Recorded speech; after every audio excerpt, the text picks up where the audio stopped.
ये देखो फिर से शुरू हो गई। मैं तो परेशान हो गई हूँ इस लड़की से।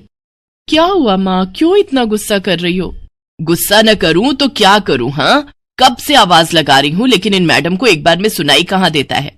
ओहो माँ, आप ही देखो ना, मैंने कितना सुंदर डिजाइन बनाया है, बस इसी में ध्यान लगा था मेरा, शायद इसीलिए आपकी आवाज सुनाई नहीं दी होगी। अच्छा बताओ क्या काम है, मैं ये बाद में पूरा कर लूंगी। कुछ काम नहीं, खाने की थाली कब से लगा कर रखी है, अब महारानी को फुर्सत मिल गई हो तो चलकर खा लो। अच्छा खाना खाना है, अब आप शुरू करो, मैं बस 2 मिनट में आऊं।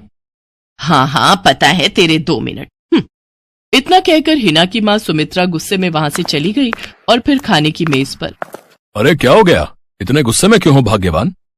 अब आप ही समझा लीजिए अपनी लाडली को, मेरी तो एक नहीं सुनती। हाँ तो क्या हो गया, तुम पे ही तो गई है। आपको मजाक सूझ रहा है? यहाँ मेरा दिमाग खराब हो रहा है, सारा दिन बस मेहंदी के डिजाइन बनाती रहती है और कोई काम ही नहीं है इसे। इसका मतलब वो सच में तुम पर ही गई है। तुम्हें भी तो मेहंदी लगाने का बड़ा शौक था ना इस उम्र में। हाँ, पर मैं घर का सारा कामकाज निपटाने के बाद ये सब करती थी।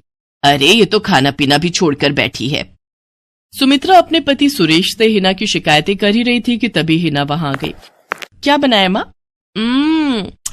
खुशबू तो बड़ी अच्छी आ रही है। मिल गई तुझे फुर्सत? हाँ माँ, देखो ना मेरा आज का डिजाइन, पापा देखिए ना कैसा है। सच में डिजाइन तो वाकई बढ़िया बनाया है लाडो। ये लाडो बोल बोल कर आपने ही इसका दिमाग खराब करके रखा है। मेरी जान को कितना काम है पता है, ती जा रही है, मगर ये लड़की मेरी बिल्कुल मदद नहीं करती।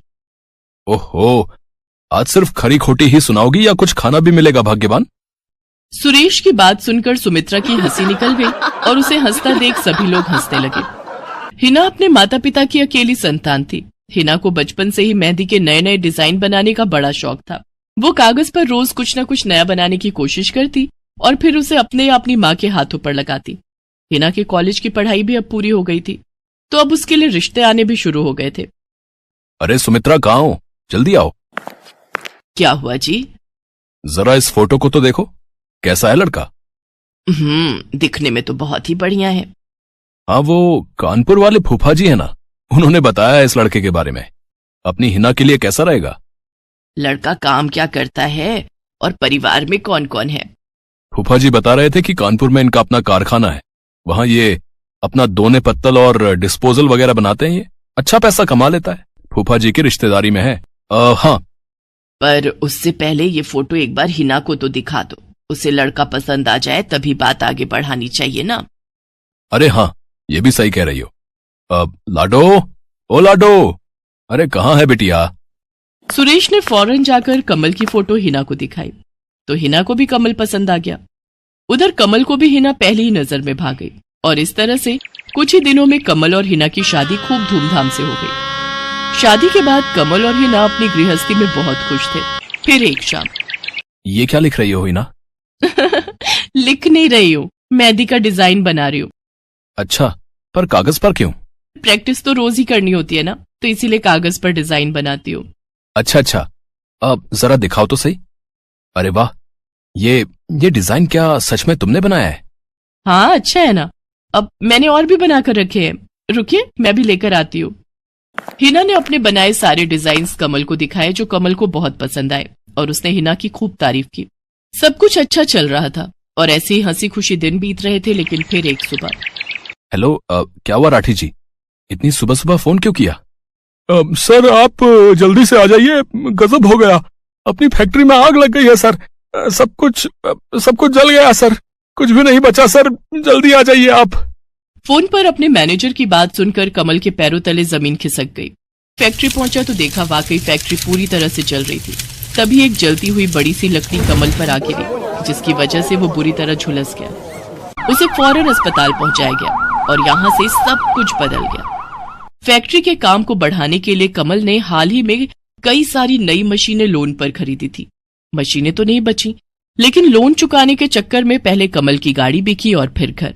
मजबूर होकर कमल और हिना अब किराए के मकान में रहने लगे थे। फिलहाल कमल की हालत ऐसी नहीं थी कि वो कोई और काम कर सके।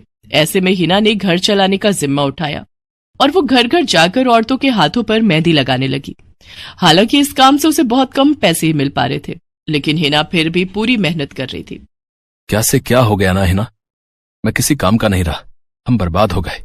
मैंने कहा था तुम्हें रानी बनाकर रखूंगा, मगर मेरे रहते हुए भी तुम्हें कितना संघर्ष करना पड़ रहा है। ऐसा क्यों कह रहे हैं आप बिल्कुल चिंता मत कीजिए, देखना धीरे धीरे सब ठीक हो जाएगा। हिना चाहती थी कि वो अपना एक पार्लर खोले, लेकिन फिलहाल ये मुमकिन नहीं था। मेहंदी लगाने का काम भी सीजन पर ही मिल पाता था, तो अब दिक्कत खाने पीने की भी होने लगी।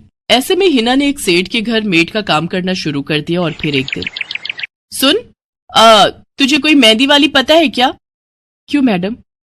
अरे वो तीज आ रही है ना, तो मेहंदी लगवानी थी। हाँ, बाहर इतनी गर्मी है, अब ऐसे में कौन बाहर जाए, तो घर पर ही आकर कोई लगा दे तो बढ़िया रहेगा। अब हाँ मैडम, मैं बहुत अच्छी मेहंदी लगाती हूँ, आप मुझसे लगवा लो। ना ना ना, अगर खराब कर दी तो? तीज की पार्टी है मेरे यहाँ, मेहंदी तो बढ़िया ही लगवानी है मुझे।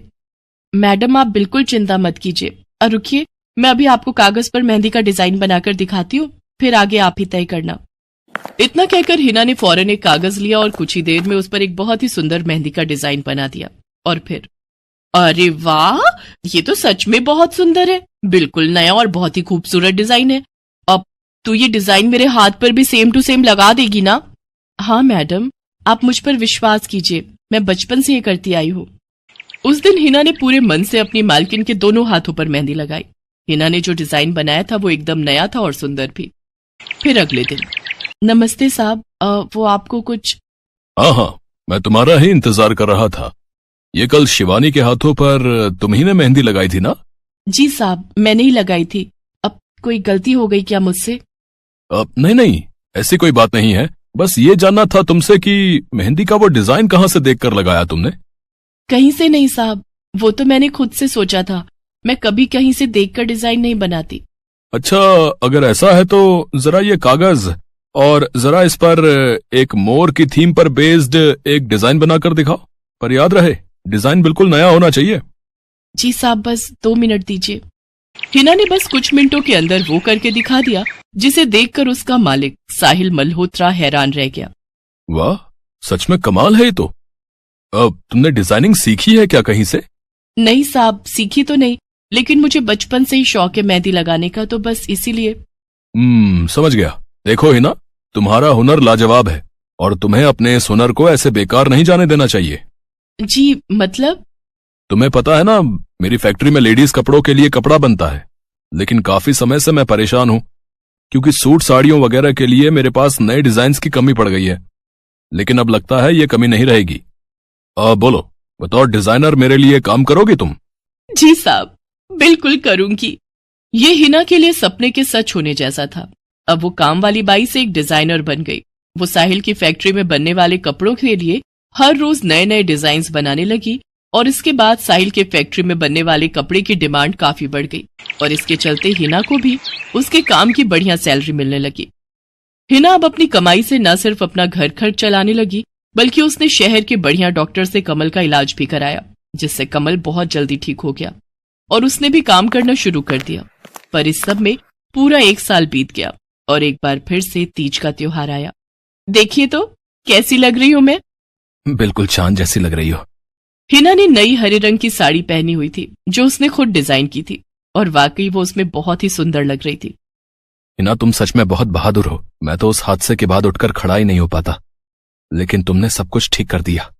तीज का ये त्योहार ही इसलिए है जी, मैं आपको कभी कुछ नहीं होने दूंगी।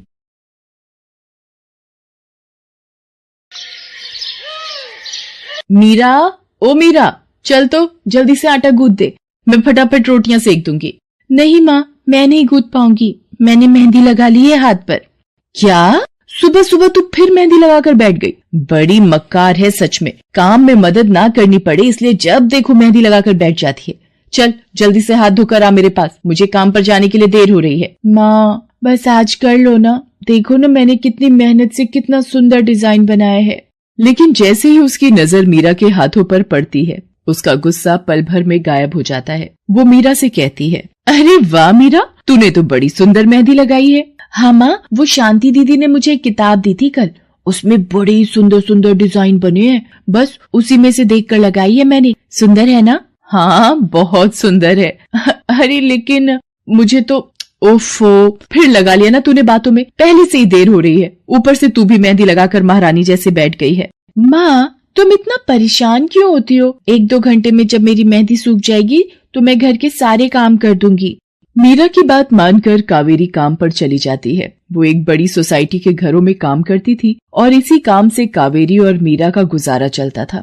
कावेरी के पति की कई साल पहले एक सड़क हादसे में मौत हो गई थी। तब से कावेरी पर ही सारी जिम्मेदारी थी। मीरा भी घर के कामों में उसका पूरा हाथ बटाती थी। मीरा को मेहंदी लगाना बहुत पसंद था। उसने अपने घर के पीछे मेहंदी के कई सारे पौधे लगा रखे थे, जिनका वो बहुत ख्याल रखती थी। वो अपने हाथों से मेहंदी के पत्तों को पीसकर अपने हाथों में लगाने के लिए तैयार करती थी। फिर एक दिन, मीरा, हमें इस जगह पर थोड़ी मोड़ी खेती कर लेनी चाहिए। ये मेहंदी के पौधों से कुछ कमाई थोड़ी ही हो रही है। खेती कर लेंगे तो कुछ पैसे ही बन जाएंगे। नहीं माँ, मेरे मेहंदी के पौधों को हाथ भी मत लगाना। बाजार से मेहंदी खरीदने के तो पैसे हैं नहीं हमारे पास। अब इन्हें तो रहने दो। ये कहते हुए मीरा की आंखों में आंसू थे। कावेरी उसके सिर पर हाथ रखते हुए कहती है, मीरा, मैं जानती हूँ तुझे मेहंदी लगाना बहुत अच्छा लगता है, लेकिन बेटा अपनी हालत तो तुझे पता ही है ना। मैं कितनी मुश्किल से। माँ, सब समझती हूँ मैं। जाओ कर लो जो करना है। इतना कहकर मीरा रोते हुए वहाँ से चली जाती है। कावेरी को उसके लिए बुरा लग रहा था। वो मीरा की मेहंदी के पौधों को कुछ नहीं करती। ऐसे ही कई दिन गुजर जाते हैं। ज्यादा काम करने की वजह से कावेरी की तबीयत खराब रहने लगी। वो बहुत जल्दी जल्दी बीमार पड़ने लगी। तो मीरा ने उससे कहा, माँ, तुम रहने दो, तुम्हें बुखार है, रात भर सोई नहीं हो, मैं चली जाती हूँ काम पर। नहीं मीरा, तू कैसे? ना नहीं, मैं ठीक हूँ, मैं जाती हूँ। कावेरी जैसे ही उठकर चलने की कोशिश करती है, अचानक उसे चक्कर आ जाता है। मीरा उसे सहारा देकर बिस्तर पर लिटा देती है और उससे कहती है, बस माँ, अब तुम आराम करोगी और काम पर अब से मैं जाऊंगी। कावेरी घर पर रहकर आराम तो कर रही थी, लेकिन वास्तव में उसे अच्छे इलाज की भी जरूरत थी, जिसके लिए पैसे थे नहीं। दूसरी तरफ अब हर रोज मीरा काम पर जाती और लौटकर घर के भी सारे काम उसे ही करने पड़ते थे। इस सब में उसे मेहंदी लगाने का बिल्कुल भी वक्त नहीं मिल पाता था। मीरा, कितने दिन हो गए तूने मेहंदी नहीं लगाई? हाँ माँ, बस मन नहीं कर रहा। अच्छा, मेहंदी लगाने का तेरा मन नहीं? मैं सब जानती हूँ। मैंने बिस्तर पकड़ लिया है और मेरी फूल सी बच्ची पर सारे काम पड़ गए हैं। अब बस बहुत हो गया आराम। मीरा, जा, तू जाकर मेहंदी लगा ले, आज मैं जाऊंगी काम पर। नहीं माँ, तुम कहीं नहीं जाओगी, मैं कर लूंगी सब। और मैं सच बोल रही हूँ, मैं बड़ी हो गई हूँ, ये मेहंदी वेहंदी का मुझे शौक नहीं। इतना कहकर मीरा काम पर जाने के लिए घर से निकल जाती है। कावेरी की आंखों में आंसू आ जाते हैं। मीरा सोसाइटी के कई घरों में काम करती थी। उन्हीं में से एक घर आरती का भी था। उसके घर पर तीज का त्योहार बड़े धूमधाम से मनाया जाता था। तीज की तैयारियों में मीरा भी मदद कर रही थी। इसी बीच, अरे ऐसे कैसे? मैंने सारे रिश्तेदारों को बुला लिया है, मेरी सारी फ्रेंड्स भी आने वाली हैं। मैं क्या कहूँगी उन्हें? फोन पर काफी देर बहस करने के बाद आरती फोन रख देती है। उन्हें उदास देखकर मीरा उससे पूछती है, क्या हुआ मैडम जी, आप कुछ परेशान लग रहे हो? हाँ मीरा, बड़ी मुसीबत हो गई। कल तीज का फंक्शन है, मैंने सबको मेहंदी लगवाने के लिए यहीं बुला लिया है और आखिरी मौके पर ये पार्लर वाली धोखा दे गई। कह रही है कल नहीं आ पाएगी। अब क्या होगा? इतनी जल्दी कौन तैयार होगा सबको मेहंदी लगाने के लिए? मैडम जी, वैसे मैं भी ठीक ठाक मेहंदी लगा लेती हूँ। अरे हाँ, कावेरी ने मुझे बताया तो था एक बार कि तुझे मेहंदी लगाने का बहुत शौक है। वैसे मुझे तो कोई परेशानी नहीं है। तू देख ले बेटा, बहुत सारे हाथ लगाने होंगे और मेहंदी बढ़िया लगनी चाहिए सबके। आप बिल्कुल चिंता मत करिए मैडम जी, मैं सब अच्छे से करूँगी। बहुत दिनों बाद मीरा के चेहरे पर खुशी थी। उसने घर पहुंचते ही मेहंदी के खूब सारे पत्ते तोड़कर पत्थर पर पीसना शुरू कर दिया। ये देखकर कावेरी ने मीरा से कहा, अरे मीरा, शाम हो गई है, अब मेहंदी मत लगा, मौसम भी ठंडा है बेटा। ये मेहंदी मैं अपने लिए नहीं पीस रही माँ, वो 5वें फ्लोर वाली मैडम जी है ना, कल उनके यहाँ लगानी है। अच्छा बेटा, पर ध्यान से बेटा, वो बड़े लोग हैं, कोई गलती ना हो जाए। माँ, तुम बिल्कुल चिंता मत करो, मेहंदी लगाने में मुझसे कभी कोई गलती हो ही नहीं सकती। मीरा खूब सारी मेहंदी तैयार करके अगले दिन आरती के घर पहुंच जाती है। वो अपनी मेहंदी को कोन में भरने लगती है कि तभी आरती की एक फ्रेंड आरती से, आरती, ये किसे बुला लिया तुमने? मैंने जिस पार्लर का नंबर दिया था तुम्हें, उससे बात नहीं हुई क्या? हुई तो थी, लेकिन उसने आखिरी वक्त पर मना कर दिया। तुम बिल्कुल चिंता मत करो, ये मीरा है, मेरी हाउसमेड है ना कावेरी, ये उसी की बेटी है। बहुत अच्छी मेहंदी लगाती है ये। ओफो आरती, तुम भी ना, पार्लर की बात अलग होती है, उन लोगों का मटेरियल ब्रांडेड होता है, मेहंदी के रचने की गारंटी मिलती है वहां से। और इसकी मेहंदी तो मुझे कुछ समझ नहीं आ रही, इस पर तो कोई लेबल तक नहीं है। अगर कुछ गलत रिएक्शन हो गया हाथों पर तो। आप बिल्कुल चिंता मत कीजिए मैडम जी, ये मेहंदी मैंने खुद पीस कर तैयार की है। मेरे पास बहुत सारे मेहंदी के पौधे हैं, इसमें कुछ भी ऐसा नहीं है जो आपके हाथों को नुकसान दे। ना भाई ना, सॉरी आरती, बट मैं अपने हाथों को लेकर कोई रिस्क नहीं ले सकती। तुम सब लगवाओ, मैं तो पार्लर जाकर ही लगवाऊंगी। इतना कहकर आरती की दोस्त शालिनी वहां से चली जाती है। आरती मीरा को इशारा देकर काम शुरू करने को कहती है। अरे वाह, मानना पड़ेगा, इस बच्ची ने कमाल की मेहंदी लगाई है। मुझे तो नहीं लगता कि इस मेहंदी का वैसा रंग आएगा जैसा पार्लर वाली मेहंदी का आता है। अब बस भी करो शालिनी, मेहंदी कैसी रचेगी ये कल तक पता चल ही जाएगा ना। बच्ची है वो, उसे इस तरह डराओ तो मत। अरे मुझे क्या, मेरे हाथ कौन सा खराब होने वाले हैं, तुम ही लोग लगवाओ और तुम ही भुगतना। शालिनी गुस्से में वहां से चली जाती है। उसे पूरा यकीन था कि मीरा की मेहंदी रचेगी नहीं, साथ ही हाथों पर उसका गलत रिएक्शन भी हो सकता है, लेकिन जो हुआ वो इससे बिल्कुल अलग था। अगले दिन मीरा के घर पर। अरे मैडम जी, आप यहाँ? आपने तो आज काम पर आने के लिए मना किया था ना, मैं इसीलिए नहीं आई। हाँ हाँ, कल तुम कितना थक गई थी, इसीलिए मैंने आने को मना किया। मैं यहाँ तुम्हें काम पर बुलाने नहीं बल्कि किसी और काम से आई हूँ। अंदर नहीं बुलाओगी? अरे माफ कीजिएगा मैडम जी, आइए अंदर आइए। आरती को देखकर कावेरी भी बिस्तर से उठकर खड़ी हो जाती है। आरती के साथ उसकी दोस्त शालिनी भी थी। मीरा उन दोनों को पानी देते हुए कहती है, ये लीजिए मैडम जी, मेहंदी तो ठीक से रची ना मैडम जी? ये तुम्हें मैं नहीं, शालिनी बताएगी। फिर शालिनी अपने हाथ मीरा की तरफ बढ़ा देती है। उसके हाथों पर कई जगह छाले पड़े हुए थे। ये देखकर मीरा उससे कहती है, अरे ये क्या हुआ मैडम जी? मैंने तुमसे मेहंदी नहीं लगवाई, उल्टा तुम्हारा अपमान करती रही, उसी की सजा मिली है मुझे। मैंने सबसे महंगे वाले पार्लर में जाकर मेहंदी लगवाई। मैंने उनसे जोर देकर कहा कि मेहंदी का रंग बहुत बढ़िया आना चाहिए। इस चक्कर में उन्होंने पता नहीं क्या क्या मिला दिया मेहंदी में, और मेरे हाथों का ये हाल हो गया। और दूसरी तरफ तुम्हारी मेहंदी, जिसने भी लगवाई उसके हाथों की रंगत ही अलग है। देखो आरती के हाथ देखो जरा।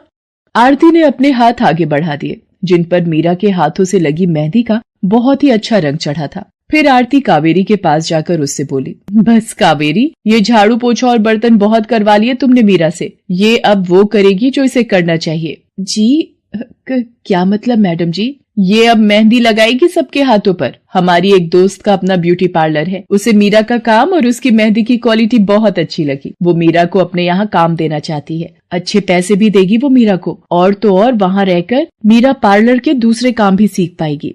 आरती की बात सुनकर कावेरी की आंखों में आंसू आ जाते हैं। वो हाथ जोड़कर आरती का शुक्रिया अदा करती है। मीरा भी बहुत खुश थी। अब न सिर्फ वो अपना मेहंदी लगाने का शौक पूरा कर सकती थी, बल्कि अच्छे पैसे कमाकर अपनी माँ का इलाज भी करवा सकती थी। एक समय की बात है, केशवपुर नामक गांव में सरला नाम की एक बूढ़ी विधवा औरत अपने बेटा बहू के साथ रहती थी। सरला की बहू जया स्वभाव से बहुत बुरी थी। वो रोजाना सरला से बात बात पर लड़ती रहती थी। सरला का पति किशन शहर में मजदूरी करता था, इसलिए वो कभी कभी ही गांव आ पाता था। किशन शहर से घर खर्चे के लिए पैसे भेजता तो 2 लिफाफे भेजता, एक अपनी माँ के नाम और एक अपनी पत्नी के नाम। पर जया सरला के पैसे भी अपने पास ही रख लेती थी। ऐसे ही एक दिन, ये सरला देवी और जया जी के नाम के मनी ऑर्डर हैं। लाओ लाओ भैया, जल्दी से मुझे दे दो। ये सरला देवी के हस्ताक्षर करके ही उन्हें मिलेगा। माँ जी आराम कर रही हैं, लाओ मैं अंगूठा लगवा कर लाती हूँ। ए बुढ़िया, जल्दी से इस कागज पर अंगूठा लगा दे। भैया मनी ऑर्डर मुझे दे दो। जया सारे पैसे अपने पास रख लेती है और अपने और बेटे बिट्टू के लिए खाने पीने की चीजें खरीद लाती है। माँ बहुत भूख लगी है। ये देख, मैं तेरे लिए कितने सारे पकवान लाई हूँ, पूड़ी, छोले, समोसे, कचौड़ी। चल हम दोनों मिलकर खाते हैं, मजा आ जाएगा। जया बहू, बहुत भूख लगी है, सुबह से कुछ भी नहीं खाया है। अगर थोड़ा सा कुछ खाने को मिल जाता तो। पता नहीं इस बुढ़िया को कितनी भूख लगती है, जब देखो हम माँ बेटे के खाने पर नजर लगाती रहती है। ये ले पकड़, आधी कचौड़ी दे रही हूँ, अब रात तक कुछ खाने को नहीं मिलेगा। और तुझे तो मैंने बोला था कि कपड़े धो देना, तेरे से अभी तक कपड़े नहीं धुले। ये कचौड़ी खाकर चुपचाप सारे कपड़े धो देना, नहीं तो मुझसे बुरा कोई नहीं होगा। बेचारी सरला कचौड़ी का एक टुकड़ा खाकर भला क्या पेट भरती। वो फिर से दोबारा काम पर लग जाती है। एक दिन किशन शहर से वापस आने वाला था। जया को पता था कि जब किशन सरला से पूछेगा कि वो उसे पैसे बराबर भेजता है तो उसे मिलते हैं या नहीं। ये बात सोचकर जया थोड़ा घबरा जाती है और वो सरला से कहती है, ओ बुढ़िया, अगर तूने अपने बेटे से कहा कि तुझे उसके भेजे हुए पैसे नहीं मिलते तो मुझसे बुरा कोई नहीं होगा। वो तो एक दिन रहकर चले जाएंगे, उसके बाद जो मैं तेरा हाल करूंगी ना, फिर तू देखती रह जाएगी। इसलिए अपने बेटे के सामने दुखड़े रोने की कोशिश मत करना। नहीं बहू, मैं किशन को कुछ नहीं कहूंगी। माँ, मैंने तुम्हें पैसे भेजे थे, वो तुम्हें मिल गए थे ना? अरे आप बिना कैसी बातें करते हो? माँ जी को मैं बराबर से पैसे देती रहती हूँ। माँ जी, ये लो गरम गरम पनीर के पकौड़े, आप भी खाओ। किशन 2 दिन रहकर शहर वापस चला जाता है। जया फिर से अपने रूप में आ जाती है। दिन भर सरला काम करके एक दिन चक्की से आटा पिसवा कर लौट रही थी कि अचानक उसे चक्कर आ जाते हैं।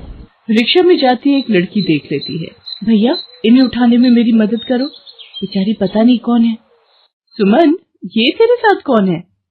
ये रास्ते में बेहोश हो गई थी, मैं इन्हें घर ले आई, लगता है इन्हें होश आ गया है। अब कैसा लग रहा है आपको? मैं ठीक हूँ बेटी, तुम्हारा बहुत बहुत शुक्रिया बेटी। माँ जी, आप इतनी भारी आटे की बोरी अकेले ही उठा कर ले जा रही थी, आपके बच्चे या कोई?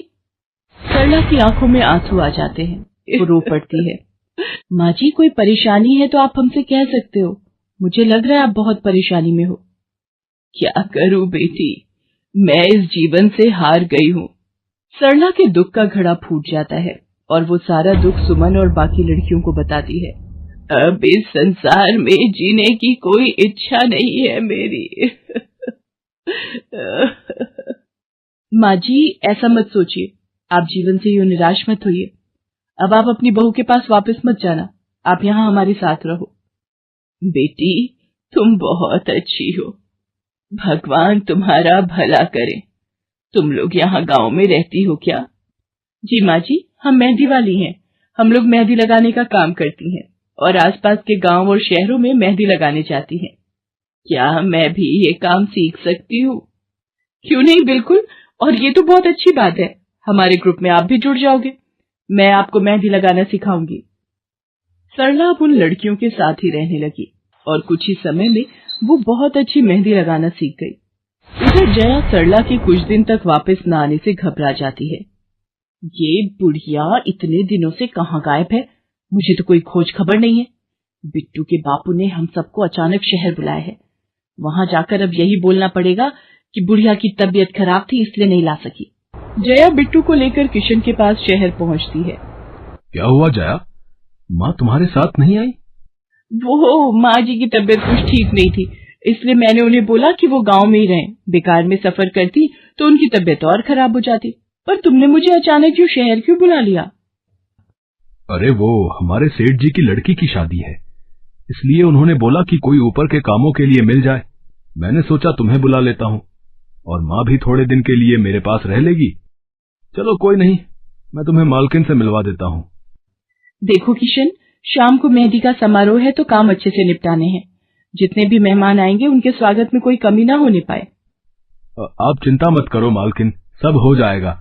ये मेरी पत्नी है, मैंने इसे गांव से बुला लिया है, ये सब संभाल लेगी। जया मेहंदी समारोह की तैयारियों में काम करवाने लगती है। सब मेहमान आने लगते हैं। रिचा, मेहंदी वाली अभी तक नहीं आई, कितने बजे का टाइम दिया था? मम्मी, मेरी उनसे बात हो गई है, बस कुछ ही देर में आती होंगी। लो वो आ गई। माँ जी, ये यहाँ कैसे? मेहंदी वाली लड़कियों के साथ? माँ यहाँ? जया, तुम तो कह रही थी कि माँ बीमार है और गांव में है, पर माँ मेहंदी वाली लड़कियों के साथ क्या कर रही है? मुझे कुछ समझ नहीं आ रहा। मैं माँ के पास जा रहा हूँ।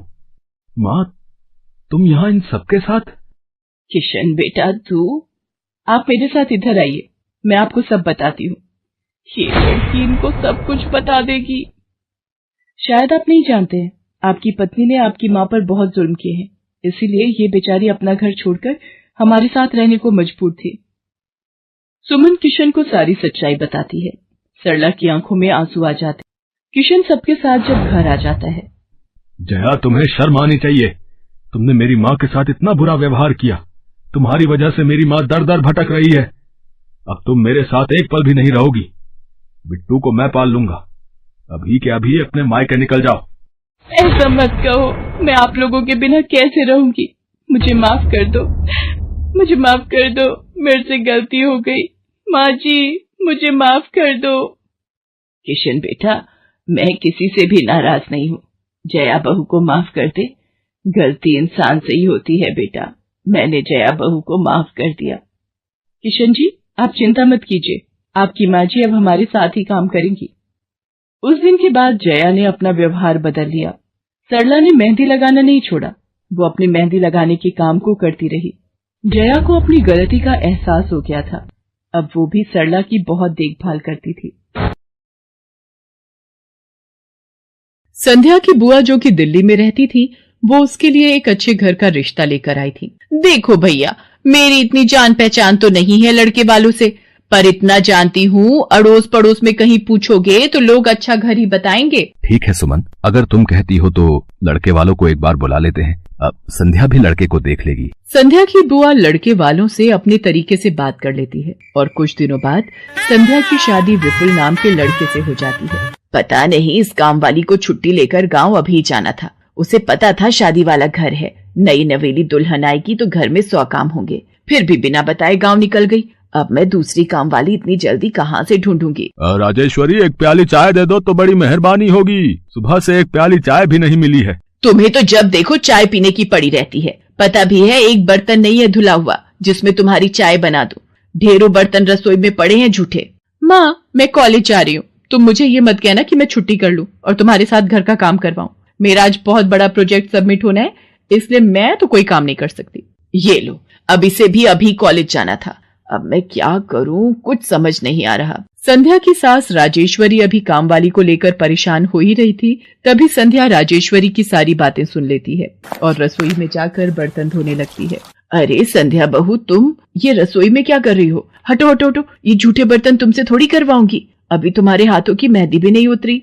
माँ जी आप परेशान मत हो, मैं थोड़ी देर में ही सारा काम निपटा दूंगी। आप अकेले इतना काम नहीं कर पाओगे। ठीक है, अगर तुम कहती हो तो मैं कोई और काम कर लेती हूँ। माँ पड़ोस में किसी से पता करो, शायद कोई और काम वाली मिल जाए। मैंने पूछा था पर अभी किसी भी काम वाली के पास समय नहीं है। पुलकित काम पर चला जाता है। संध्या सारे घर का काम करती है। अब तो रोजाना ही ऐसा होने लगा। काम वाली तो थी नहीं। संध्या की ननद पूजा सुबह होते ही कॉलेज निकल जाती और सास पैरों में दर्द के बहाने बिस्तर पर आराम करती। संध्या तो मानो घर के कामों में ही उलझ गई। एक शाम, माँ तुम बिल्कुल सही बहू ढूंढ कर लाई हो। बेचारी गरीब घर की है, इसलिए चुपचाप संस्कारी बहू की तरह घर के काम कर लेती है। अगर कोई पैसे वाले घर की लड़की बहू बनाकर ले आती तो वो पूरे घर को अपने इशारों पर नचाती और तुम और मैं बस बर्तन घिसते रह जाते। तभी तो मैंने इसकी बुआ को शादी के लिए हाँ कह दिया था। मुझे पता है ये गरीब घर की लड़कियां बड़ी सीधी सादी बहुएं साबित होती हैं। अब काम वाली गांव भाग गई। सोच ये ना होती तो कौन काम करता।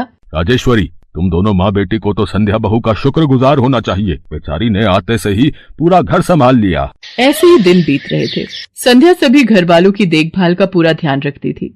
एक दिन, क्या हुआ पुलकित बेटा, तुम इतने परेशान क्यों हो? और आज तुम ऑफिस भी नहीं गए? पापा मेरी नौकरी छूट गई है। कंपनी घाटे में चल रही थी, इसलिए उन्होंने मेरे जैसे बहुत से वर्कर्स को अचानक निकाल दिया। दिमाग खराब हो रहा है, गाड़ी की किश्त भरनी है, घर का लोन भी पूरा नहीं हुआ है। घर का खर्चा अब सब कुछ कैसे होगा, कुछ समझ में नहीं आ रहा है। पुलकित बेटा चिंता मत कर, अब कोई ना कोई रास्ता निकल आएगा। ज्यादा होगा तो कुछ दिनों के लिए मैं कोई काम कर लूंगा। पापा मेरे होते हुए आप काम नहीं करोगे, मैं कुछ सोचता हूँ। पुलकित दूसरी नौकरी को लेकर परेशान था। उसे कोई काम नहीं मिल रहा था। घर में पैसों की तंगी भी शुरू हो गई। पुलकित ने अपनी गाड़ी बेच दी। घर के लोन को लेकर वो परेशान था। 15,000 रुपए की किश्त उसे भरनी थी। तभी, भैया मेरे कॉलेज की फीस इस बार बहुत लेट हो गई है। मेरा आखिरी साल है, अगले महीने की 5 तारीख तक 12,000 रुपए फीस के भरने हैं। मैं कुछ इंतजाम करता हूँ। ऐसे खाली हाथ पर हाथ रखकर मैं नहीं बैठ सकती, मुझे कुछ सोचना होगा। पता नहीं, हो सकता है किरण ने बात कर ली होगी, पूछती हूँ। हेलो किरण, मैं संध्या बोल रही हूँ। तूने बात की फिर? पार्लर में जगह खाली है क्या? हाँ मैंने बात कर ली है। 12,000 रुपए महीना देंगी रविता मैम। बोल तू हाँ बोलती है तो मैं बात कर लेती हूँ। ठीक है तू हाँ बोल दे, कम से कम कुछ तो पैसे आ जाएंगे। संध्या पुलकित से पार्लर में मेहंदी लगाने की नौकरी की बात करती है। पहले तो वो मना करता है पर संध्या उसे समझाती है। पुलकित, मैं जानती हूँ आप परेशानी के दौर से गुजर रहे हो। मैंने आपसे शादी के बाद हर सुख दुख में साथ निभाने का वादा किया था और आप परेशान मत हो, मैं घर और बाहर दोनों का काम एक साथ संभाल लूंगी। ठीक है संध्या, तुम कल से पार्लर में नौकरी के लिए जा सकती हो। अगले दिन से संध्या सारे घर के काम के साथ साथ पार्लर भी जाती और वहां पर पूरा दिन मेहंदी लगाने का काम करती और शाम के वक्त घर आती। संध्या बहुत मेहनत कर रही थी ताकि वो अपने परिवार की मदद कर सके। संध्या बहुत सुंदर मेहंदी लगाती थी। ये बात उसकी सास को तब पता चली जब उसने पार्लर में काम करना शुरू किया। संध्या को पार्लर में काम करते हुए 1 महीना बीत चुका था। पार्लर की मालकिन रविता भी संध्या के मेहंदी लगाने के काम को देखकर बहुत खुश थी। संध्या, तुम सचमुच बहुत मेहनती हो। पिछले 1 महीने में बहुत से क्लाइंट तुम्हारी तारीफ कर रहे हैं और अपनी फैमिली फ्रेंड्स की शादी या सगाई फंक्शन के लिए तुम्हें ही मेहंदी के लिए बुक करना चाहते हैं। और हाँ, ये तुम्हारी सैलरी 12,000 रुपए। बाकी ये तुमने ओवर टाइम भी शादी के सीजन में बहुत किया है, उसके 6,000 रुपए अलग से दे रही हूँ। थैंक यू मैम, आपने मेरे काम की इतनी तारीफ की। मैं तो बस भगवान की कृपा से मेहनत से करती हूँ। संध्या घर आ जाती है और 12,000 रुपए पूजा के हाथ में रखती है। पूजा, ये तुम्हारी कॉलेज की फीस के पैसे, तुम कल ही अपनी फीस जमा कर देना। भाभी, ये तो आपकी मेहनत की कमाई है, आप ये सारे पैसे मुझे दे रहे हो? नहीं नहीं भाभी। पूजा, तुम मुझे अपनी भाभी कहती हो ना, और भाभी तो माँ समान होती है, तो क्या तुम अपनी भाभी माँ के पैसे नहीं लोगी? तुम अपने भैया से भी तो लेती हो ना। फिर मेरे और अपने भैया में फर्क है, मैं भी तो इस घर का हिस्सा हूँ, इसलिए ये पैसे रख लो। मुझे माफ कर दो भाभी, मैंने ना जाने आपके बारे में क्या क्या गलत सोचा। पुलकित को भी दूसरी नौकरी मिल जाती है। अब संध्या और पुलकित दोनों मिलकर काम करते थे। राजेश्वरी और पूजा भी अब संध्या की घर के कामों में बहुत मदद करती थी। परिवार में खुशियां फिर से लौट